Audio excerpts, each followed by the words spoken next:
This is the pastor's report for Saturday, August 8, 2020. Again, this is an opportunity for me to personally share with you some of the things that are going on here at the parish. If you find these videos to be helpful, please subscribe to our channel by hitting the subscribe button below. You can also click the bell to be notified when a new video is posted. Also, if you could share these videos with anyone you think might be interested, that would be helpful as well. First up, next Saturday, August 15, is the Solemnity of the Assumption. Now, first of all, what is this word solemnity? You know, when we have a day that is dedicated to a saint or a mystery of the faith, we tend to call everything a feast day. It's just sort of a generic word that we use for it. But actually, there is a hierarchy of feasts. There are, first of all, solemnities, which are the highest ranking of feasts, and then you have feast days, which we'll put here or so, and then you have memorials, which we can put maybe right here or so. And even within memorials, there are obligatory memorials, which are, as the name suggests, required to celebrate, and optional memorials, which again, as the name suggests, you have the option of celebrating. By the way, this is something that I just learned how to do, so I've been wanting to try this out. But the Assumption is a solemnity, the highest, this one up here. And ordinarily, it's a holy day of obligation. But because it falls on a Saturday this year, the obligation is dispensed. It's still an important solemnity. To find out why, you'll have to come to Mass. Our Masses for the Assumption will be Friday the 14th at 7 p.m. That Mass will be in English. And Saturday the 15th at 8 a.m., that Mass will be the traditional Latin Mass. This week, on Wednesday, there will be a blood drive in the Father Hogan Center from 11 a.m. to 5 p.m. As I understand, there's a tremendous shortage of blood, and so donors are needed. We did have a blood drive here back in May, and it went very well, and all the safety protocols were used, and as I said, it went very well despite the circumstances. So you are encouraged to come out and give blood this coming Wednesday. You can see the bulletin boards in the church for more information. Again, just as a reminder, St. Edward on the Lake will not be participating in the trail sale this year. I'm sure you'll find individuals along M25 that will have their own sales going on. In fact, there are some going on right now. But for us, it just wasn't possible. So hopefully we can do it again next year. Once again, I also want to remind you all of our parish golf outing coming this September 12. The cost of the outing this year has been reduced to $50 per golfer, and that's for 18 holes, a cart, hot dog, chips, and a drink. Unfortunately, because of restrictions, Lakeview Hills, which is where our golf outing is once again this year, cannot host us for dinner, which we understand. So it will be just golf this year. We do plan to give out door prizes, so we are looking for donations, especially gift cards in $10 or $15 denominations. We're also looking for hole sponsors. You can sponsor a hole at the gold or silver or bronze level, and we will put a sign at one of the holes for all of our sponsors. This can be a place of business or an individual or a family. Flyers are in the bulletins this weekend, along with sponsor information, so please check those out. St. Edward is once again participating in the baby bottle drive. Most of you are familiar with how these work. You pick up a baby bottle from the church, you fill it with a donation, and then you return it to the church. The donations are then given to the Sparrow Center, which provides support, especially for those who are experiencing unplanned pregnancies. They provide valuable services for things like ultrasounds, which have been proven to save babies' lives, parenting classes, counseling, and other services. So please pick up a bottle or maybe two. You are also ask to return these bottles by September 12 so that they can all be delivered at once to the Sparrow Center. Thank you for supporting those ministries that promote the sanctity of life. Next thing I want to talk about is the parish picnic. So, working with the parish picnic committee, of course, like everything else, we're trying to decide what to do with the annual parish picnic because of the situation that we're in right now. There is a need still for us to celebrate our parish and to be together and to pray together as a family. And while we can't do a picnic as we have in years past, we do want to do something. So it was decided that we were going to do a simple celebration of our parish outdoors. It will be on Sunday, September 20, after the noon Mass, outside the parish hall. We will begin, as we always do, by praying the rosary together. Although this time we'll just take the whole field, we'll spread out, and we'll pray the rosary together. Afterwards, we'll have some ice cream sandwiches and desserts. We can socialize while still keeping a physical distance. We'll have a few chairs for those who need them, but this will just be a great chance for us to get together once again. This will also be a kind of a welcome back to Mass celebration, especially for those who haven't been back to Mass yet and maybe just are getting back at that time. Again, that'll be Sunday, September 20, after the noon Mass. Lastly, I want to close by giving accolades to the Knights of Columbus, who held a food giveaway this past Friday. I believe this was their third one of the year, maybe their fourth one. The Knights handed out boxes of produce for families in need, and they did it very safely. People drove up, and the Knights loaded their vehicles with the boxes of produce.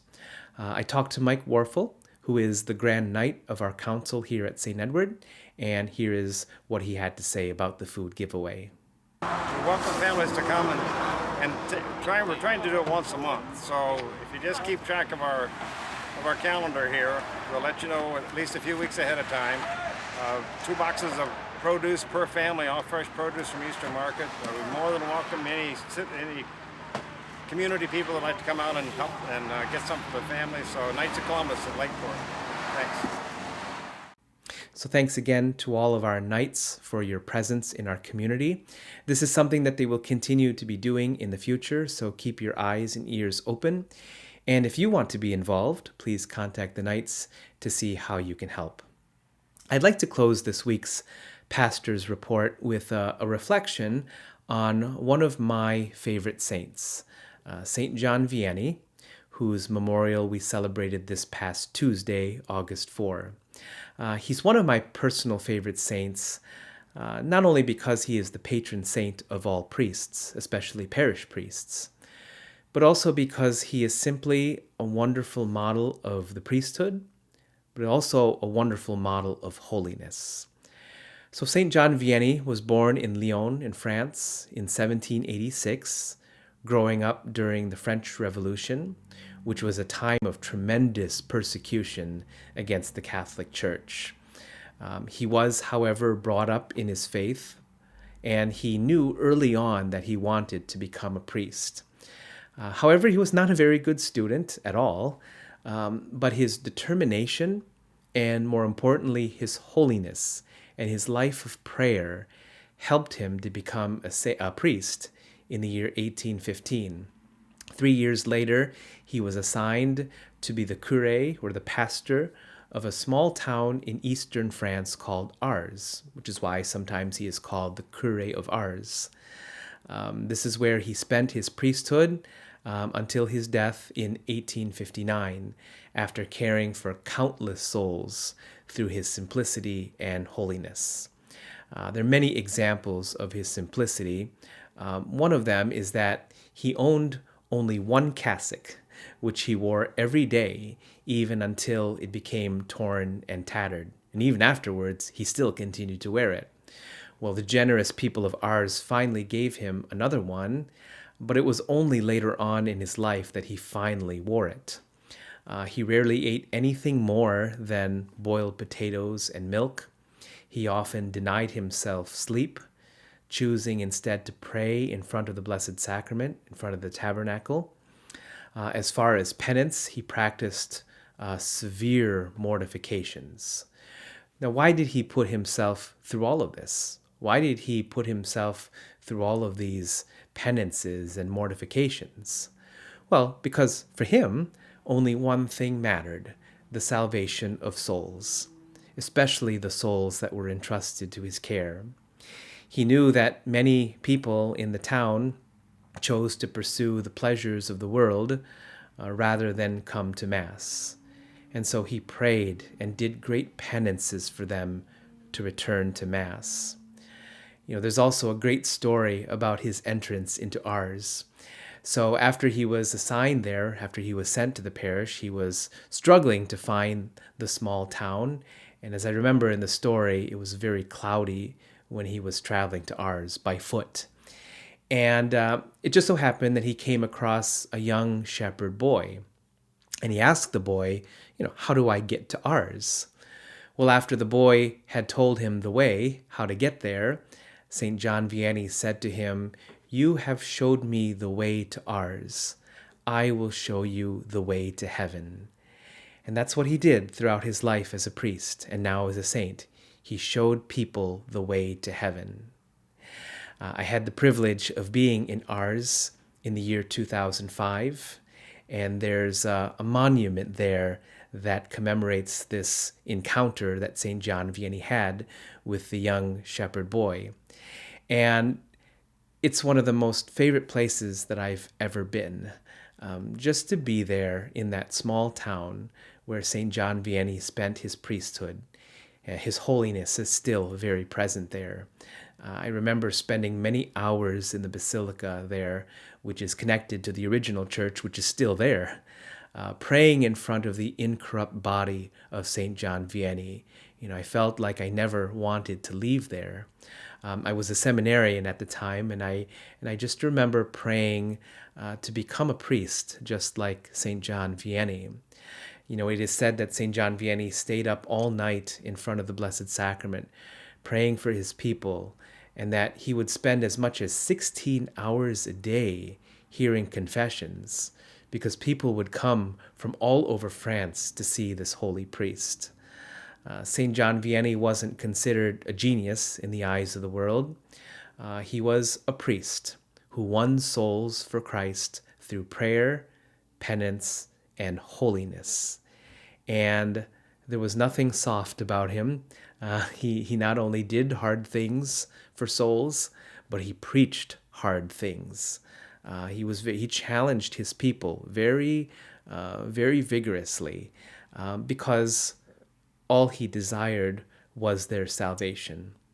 St. John Vianney reminds us all of the importance of prayer and penance for souls. That just as it was in St. John Vianney's time, there are many people who have fallen away from God, who have chosen the pleasures of the world instead of the eternal pleasures of heaven. And so, it's important for us to pray and to do penance for these souls. May God grant us the same zeal for souls as St. John Vianney. You can see him behind me. I've got a little statue of St. John Vianney behind me. There's also a picture here of St. John Vianney in my office here in the rectory. And, it's just because I have a great love for St. John Vianney.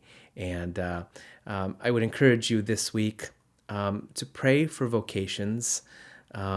In a future pastor's report, I want to talk more about vocations and our great need for vocations, especially to the priesthood. But this week, I would encourage you to please say a prayer. Maybe say a prayer to St. John Vianney, that more young men would be willing to answer the call to the priesthood. That's all for this week. Hope everything is good for you this week. Let's pray for each other, and God bless you.